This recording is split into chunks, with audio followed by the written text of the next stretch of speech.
آپ ڈٹھائی دیکھیں کہ جیل میں بیٹھا ایک کرنل اس نے عدالتی حکم ماننے سے انکار کر دیا. 4.5 کروڑ صوبے کا وزیر اعلیٰ اڈیالہ کے سامنے بیٹھا سڑک پہ دھرنا دے رہا ہے اور جیل کے اندر بیٹھا ایک کرنل عدالت کے حکم کو نہیں مان رہا. اب عدالتوں کو بھی سوچنا ہوگا, یا تو ان کو عدالتیں بند کرنی چاہیے پھر کہ جیل میں بیٹھا ایک کرنل یا ایک جیل کا سپرڈنٹ جو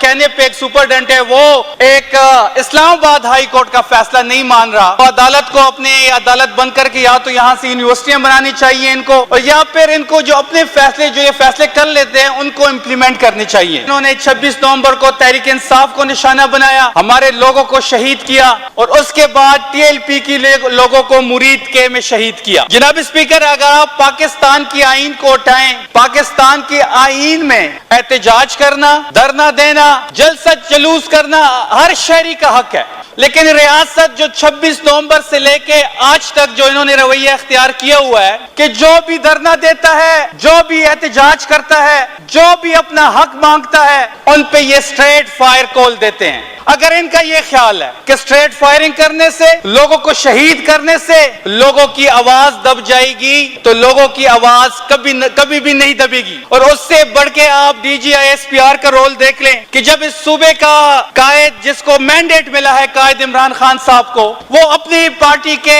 ایک ایم پی اے کو سہیل آفریدی کو نومینیٹ کر لیتے ہیں, تو D G I S P R especially Peshawar آتے ہیں اور پشاور میں کھڑے ہو کے وہ 3 گھنٹے ان کو لائن آرڈر پہ بات کرنی چاہیے تھی, ان کو افغانستان کا جو بارڈر لائن پہ ہمارے ایشوز تھے اس پہ بات کرنی چاہیے تھی, ان کو جس صوبے میں دہشت گردی ہو رہی ہے اس پہ بات کرنی چاہیے تھی. بدقسمتی دیکھے کہ D G I S P R کی ساری پریس کانفرنس تحریک انصاف سے شروع ہوئی اور تحریک انصاف پہ ختم ہوئی,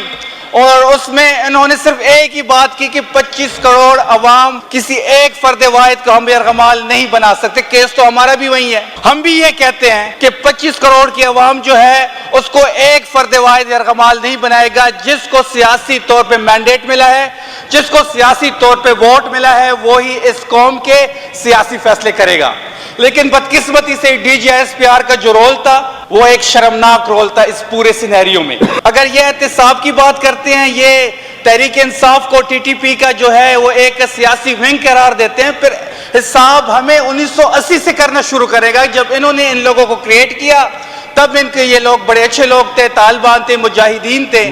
اب وہ لوگ خوارج بن گئے ہیں. یہ اس ریاستی ادارے کا ذمہ داری ہے کہ وہ اس ریاستی ادارے کی ذمہ داری ہے کہ وہ اس ملک کا تحفظ کریں, نہ کہ اس ریاستی ادارے کا یہ کام ہے کہ وہ اپنی ساری انرجی عمران خان اور تحریک انصاف پہ صرف کریں.